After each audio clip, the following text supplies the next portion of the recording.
Hey guys, we're ready to talk some more about the Cold War. So, what was going on in Europe during the Cold War? Remember, World War II, or really, let's start with World War One. World War One, we had 1914 to 1918, and then almost immediately, as far as history is concerned, almost immediately we had another war from 39 to 45. And Europe was destroyed. Buildings crumbled, lives lost, homes lost. Everything is a complete wreck. But what's going on in the United States? In the United States, there was no massive destruction. The only violence that occurred on US soil was on this tiny island in the middle of the Pacific Ocean called Hawaii. On the mainland of the US, there was no war. Everything's fine there. The factories are still going. Everybody's fine. And so the United States was thriving in the post-World War II era. All the European countries, they needed to rebuild. And they were buying supplies from the United States. So not only was the United States not destroyed from World War II, they were actually profiting from it.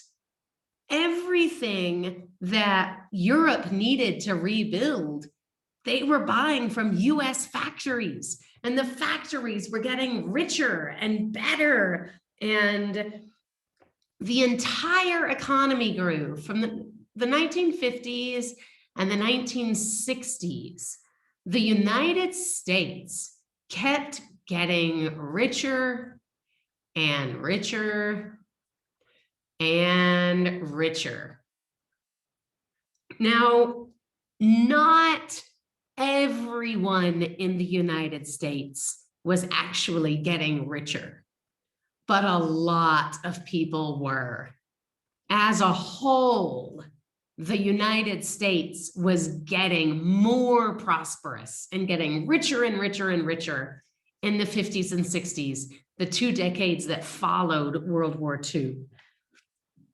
Also during this time, this is the time that US culture really spread all around the world. Everybody around the world is now wanting to wear US fashion. People around the world are watching US movies. People around the world are listening to US music. And especially because, television and radios were becoming more affordable, were going all around, just were invented, period. Television was invented. And so everyone around the world became like completely obsessed with the United States. The reason that you right now are probably dressed in American style clothing, that began in the 50s and 60s. Right after World War II, everybody on the world started like idolizing the United States and wanting to be like them and wanting to talk like them and dress like them and walk like them and eat like them. And so, yeah, the United States became culturally, worldwide, really, really popular during this time. Some other things that made the United States more powerful was, you guys remember the League of Nations that was set up after World War I? Well, the League of Nations was purposely put in Switzerland. Hopefully you guys know this, but Switzerland is a neutral country. Switzerland does not ever participate in war. They stay out of it all the time. They don't pick sides. They stay neutral. And so the League of Nations had been in Switzerland. But now, post-World War II, we have the United Nations. And the United Nations was headquartered. This means their main top office in New York. And so it kind of like the League of Nations was in Switzerland to say, we represent everyone, we are remaining neutral. But the United Nations is put right in New York City, not just New York State, but right in New York City. And then the World Bank. You should know what the World Bank is. The World Bank helps to finance, I'm gonna sneeze. The World Bank helps to finance developing nations. So like poorer nations versus wealthier nations. The poorer nations are called developing nations, and the World Bank helps to finance them to help develop and become more of what most people consider a more modernized country. And the World Bank is now also located in New York City. Then the International Monetary Fund.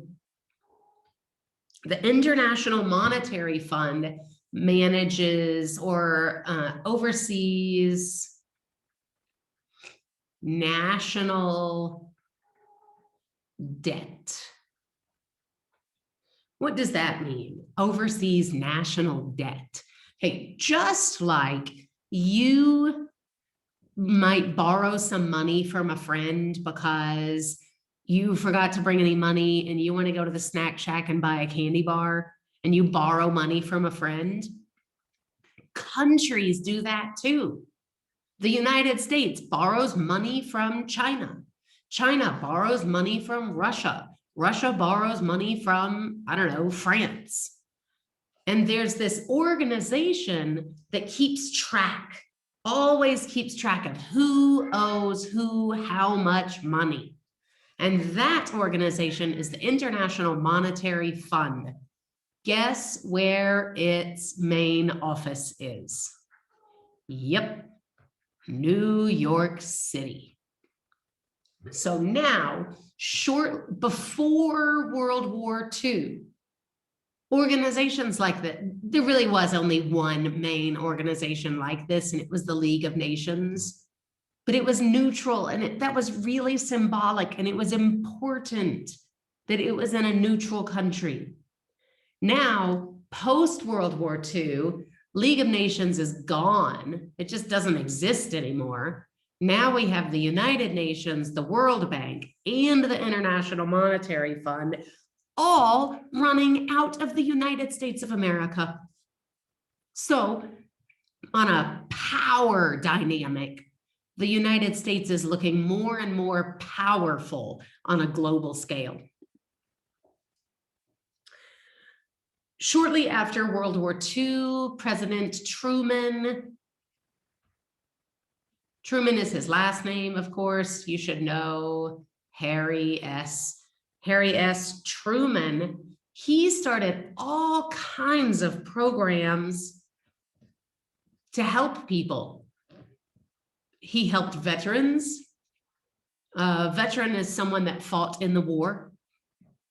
He helped veterans, he helped the old, he helped the poor, and he sponsored programs, federally sponsored programs to help people buy a house.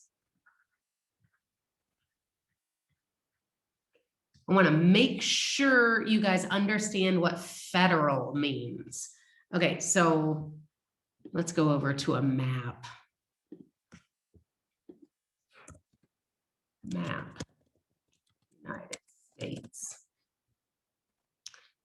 And okay, so in the United States, we have laws that are broken up into all kinds of laws. So let's say I live here right here in the city of Houston.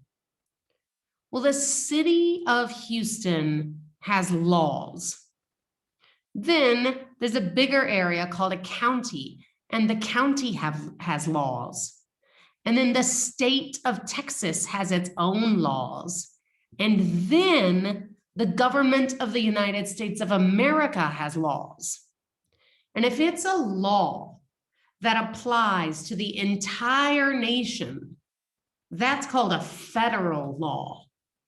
If it's a law that only applies to one state, like, I don't know, marijuana is legal in Colorado, but it is not legal in Kansas. So in Colorado, you can smoke a joint, no problem. Go over here to Kansas, smoke a joint, and you're going to jail. That's how these laws vary.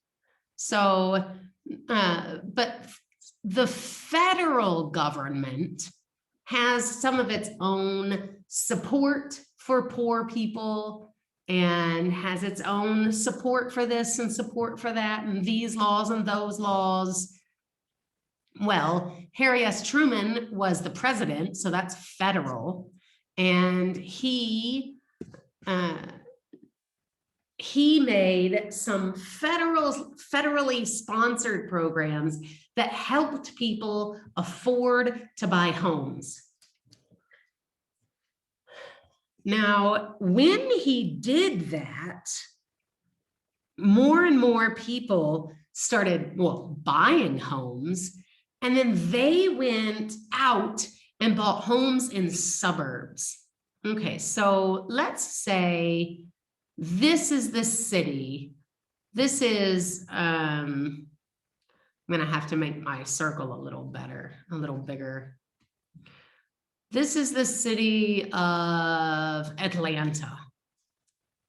This is the city that I mostly consider my home in the States, but I'm never there. This is the city of Atlanta. People started buying houses out here because inside the city, it's really, really congested and everyone lives really, really close to each other. But as you go out of the city, that's where you get the houses that you guys probably think of when you think of an American house. A big house with a yard and a fence around it, and everything's open spaces. Well, those houses aren't usually actually in the city. Those houses are out here. And this is called a suburb. And there are lots of them. Suburb, suburb, suburb, suburb, suburb, suburb. And they have highways that take them into work. So people get in their car, they wake up in their house out here, they get in their car and they drive into the city to go to work. And after work, they drive out of the city and go back to their cute little suburban home with their yard and their fence, and they wave to their neighbors. That whole like perfect American kind of idealization that you have when you think of an American home, that's out here in the suburbs. Well, in 1974. In 1974, there were some really serious political problems in the Middle East. Oh, that should be in the Middle East.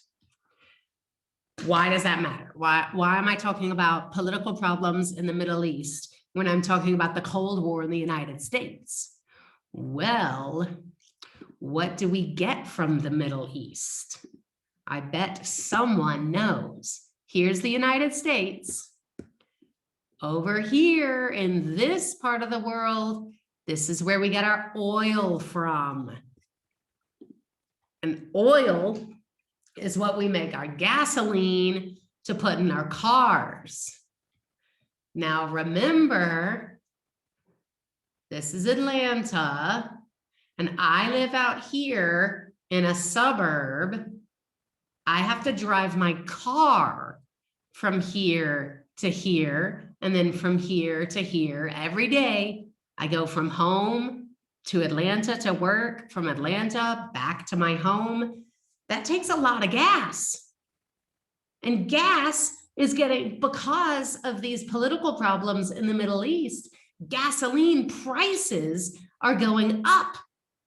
Up. Gasoline's getting really expensive. And there's not a lot of it. People are sitting in their cars in line at the gas stations way down the road. Let's see if I can find a picture for you.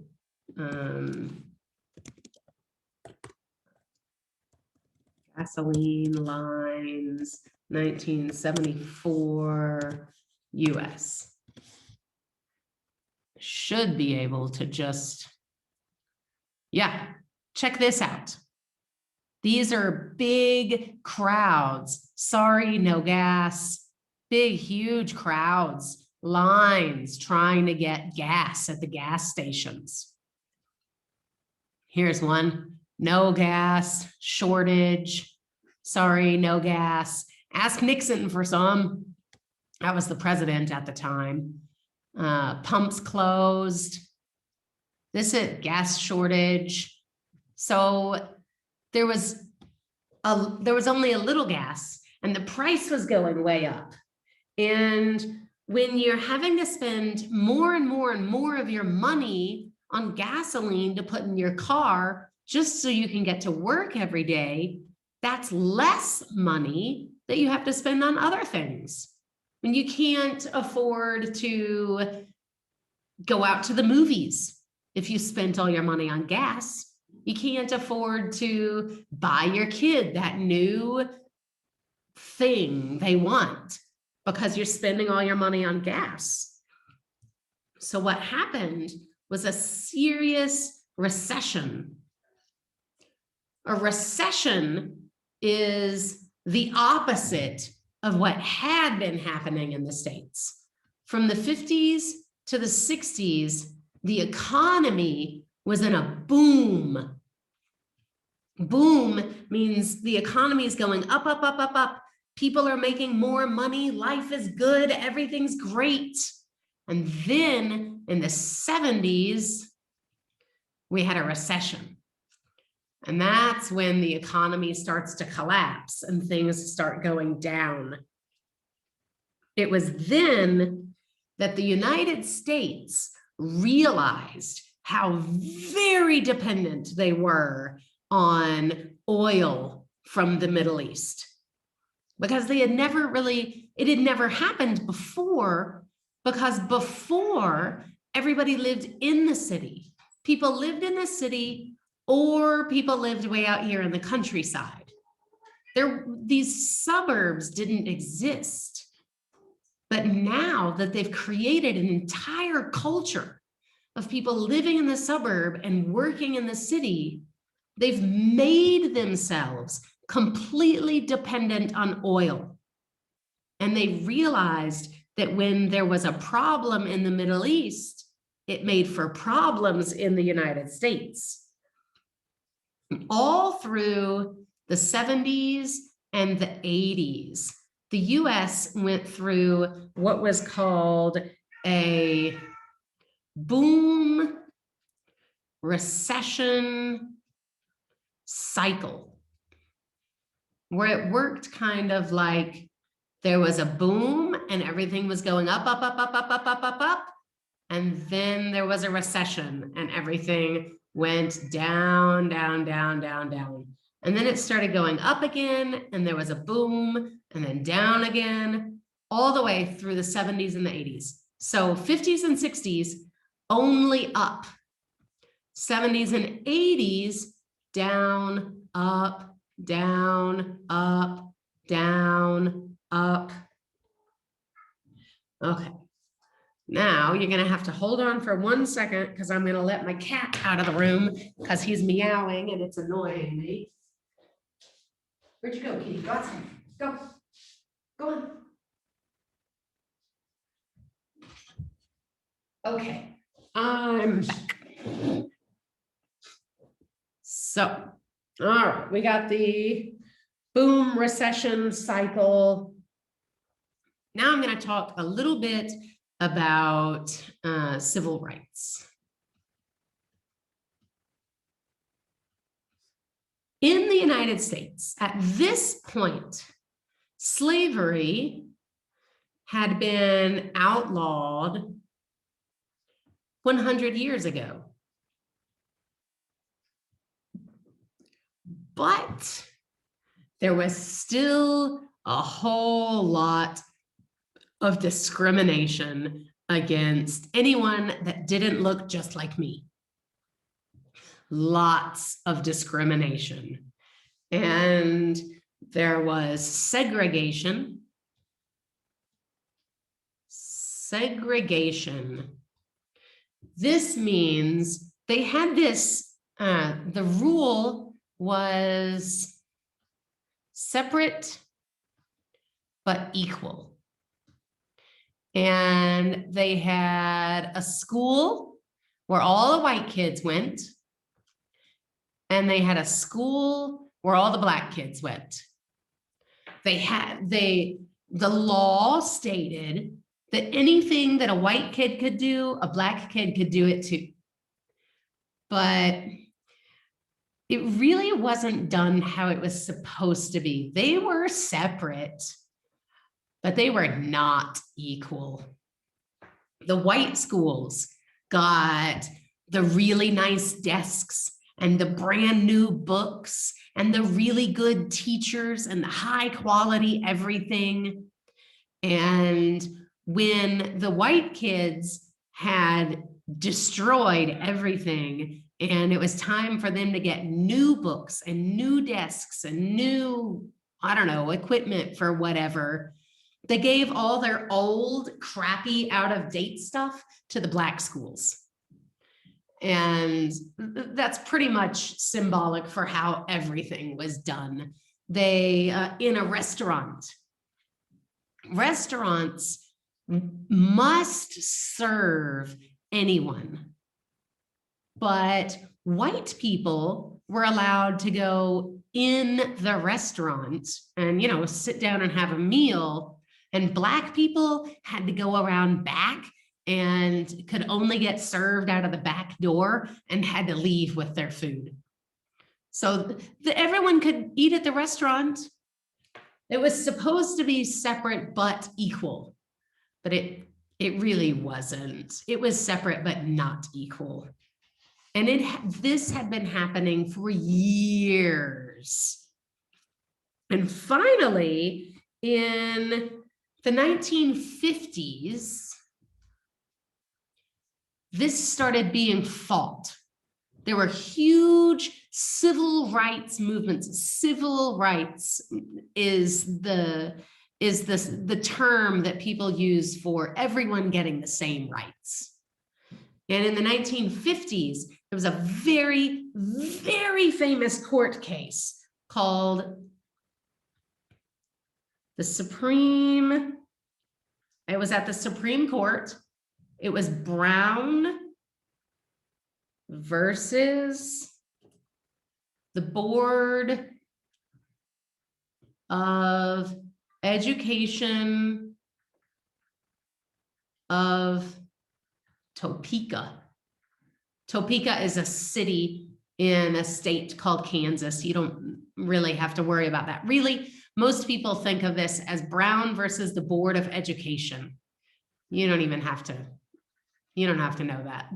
Brown versus the Board of Education was about desegregating schools. I'm going to start over again. Brown versus the Board of Education was about desegregating. Oops, desegregating education. So segregation was that supposed to be separate but equal thing, where there were white schools and there were black schools. Well, desegregating was making it so that everyone got to go to the same school. And this was huge. There were riots in the streets because white people didn't want their precious little white children having to go to school with black kids. Because, oh my goodness, there was so much racism in America at this time. And Brown won, and schools were desegregated. And it's this court case right here is why white kids and black kids can go to the same schools in the United States. Also, when I say white kids and black kids, I also mean all the other people that aren't white just like me. For those of you that have darker skin than me, you would have had to go to the segregated school too. The white schools were only for people that looked just like me. And the black schools were for everyone else.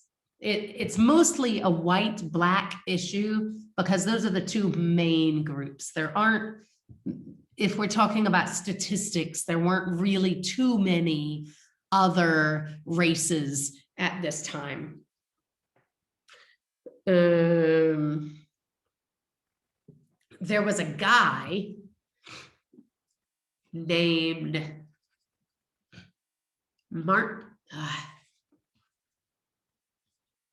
Martin Luther King Jr.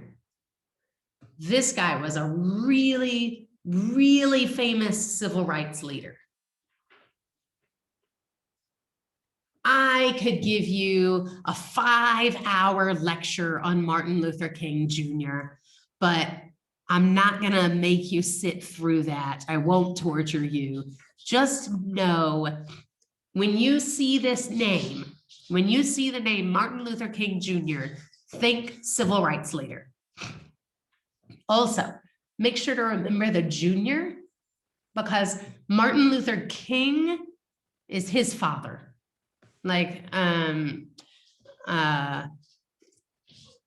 Luther King Sr. is the dad. Martin Luther King Jr. is the son. If there were another one, it would be Martin Luther King III. So you can't just say Martin Luther King because then you're talking about his dad. You got to say Martin Luther King Jr.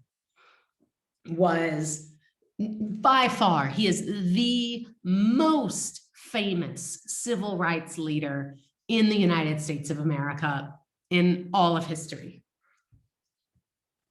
The women's rights movement was also big during this time because, you know, women are oppressed. At this time in the United States of America, a woman could not open up a bank account on her own. A woman could not buy a house on her own. She had to have either her father sign with her or her husband sign with her. My own mother did not have her own bank account until like after I was born. And so there were big fights for women's rights, women to have the same rights as men. And let's see here. There were some big political stuff you should know about during this time. In the 1960s, there were some Democratic presidents. It was a Democratic swing. If you're if you're interested in the United States, often we'll have a Democratic president and then a Republican president, and then a Democratic president and then a Republican president. Sometimes there'll be 2 Democratic presidents in a row and then a Republican president. It goes back and forth like that. Well, during the 60s, we had a couple Democratic presidents, and this guy, Lyndon B. Johnson. Lyndon B. Johnson declared war on poverty. He didn't want to have any more poor people in the United States. War on poverty. And he started all kinds of really cool programs. He started Medicare and funding schools. Let me tell you what Medicare is. Medicare is medical care for old people. You know, old people that can't work anymore because they're so old. Well, if they can't work, where are they going to get their money from? And if they don't have any money, how are they going to pay to see the doctor? So Medicare was funding for old people so they could see doctors and get the health care they needed. Lyndon B. Johnson said that the federal government should give money to schools and make sure that the schools are good and at high quality. He started Head Start. Head Start is preschool for poor families, like families that couldn't normally pay to, in the United States, kindergarten through 12th grade, that's S4. Kindergarten through S4 is free. Your parents can, just like your parents pay to send you to AIS, your parents can pay to send them to a private school, but there's always a public school that's free. But if you want to start sending your children to like preschool when they're 3 or 4 years old, that costs money. Well, Head Start is a special program for families that can't afford preschool to send their kids to school. He started food stamps.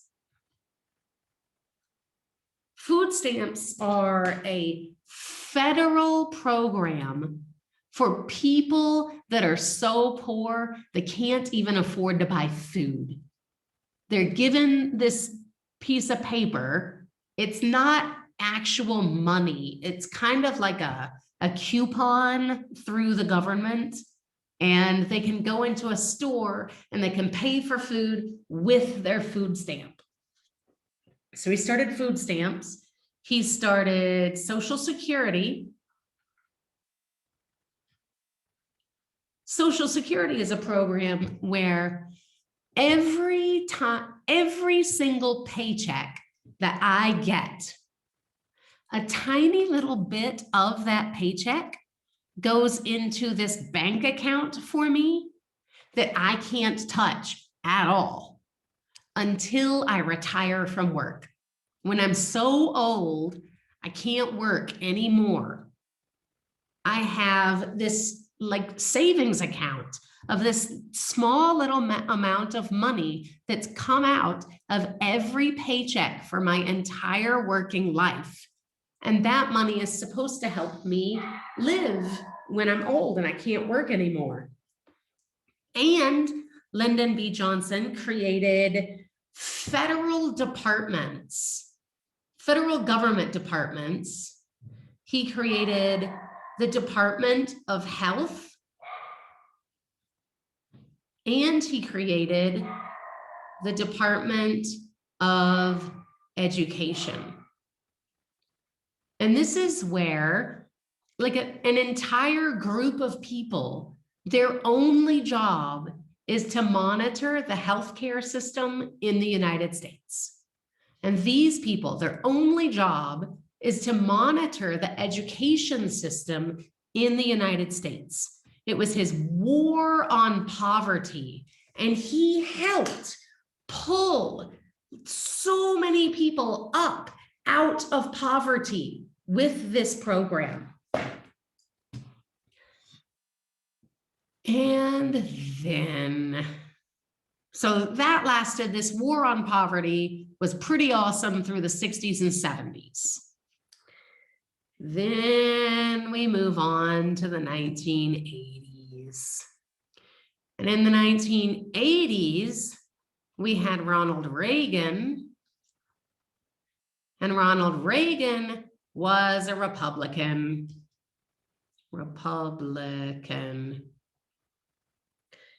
And Ronald Reagan wanted to boost the economy.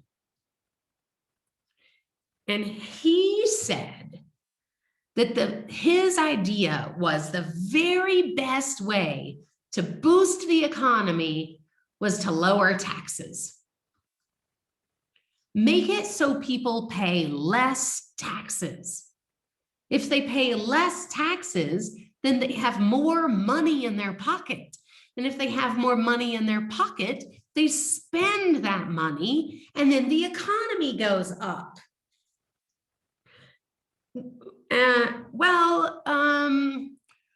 What exactly do taxes go towards? Do you know what taxes are? I think we've talked about taxes. So it was taxes that funded all of those war on poverty programs that Lyndon B. Johnson had done. Taxes fund Social Security.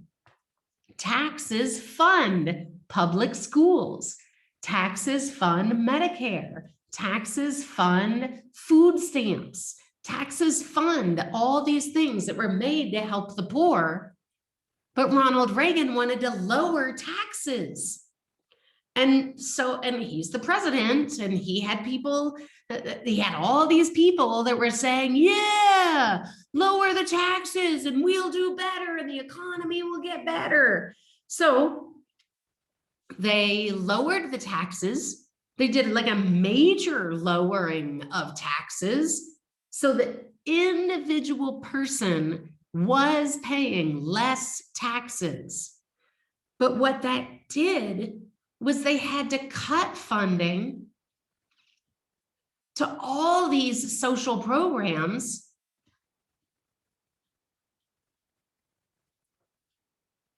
to help.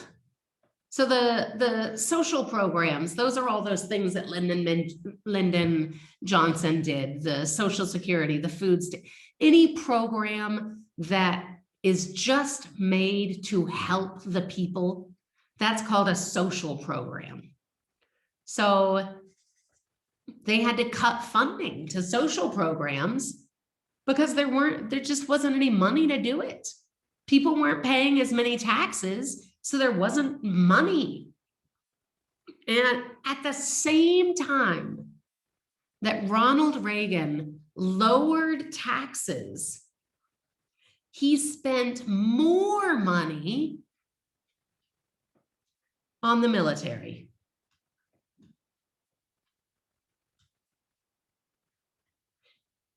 But how did he do that? He didn't have the money. He had less money coming in, but he was spending money. So that made for what's called a deficit. With lower taxes and higher spending, it created a deficit. That's where the United States started owing money to other countries, because Ronald Reagan was borrowing money from other countries to pay for the military. He was not borrowing money to pay for social programs. They just gave less money to them.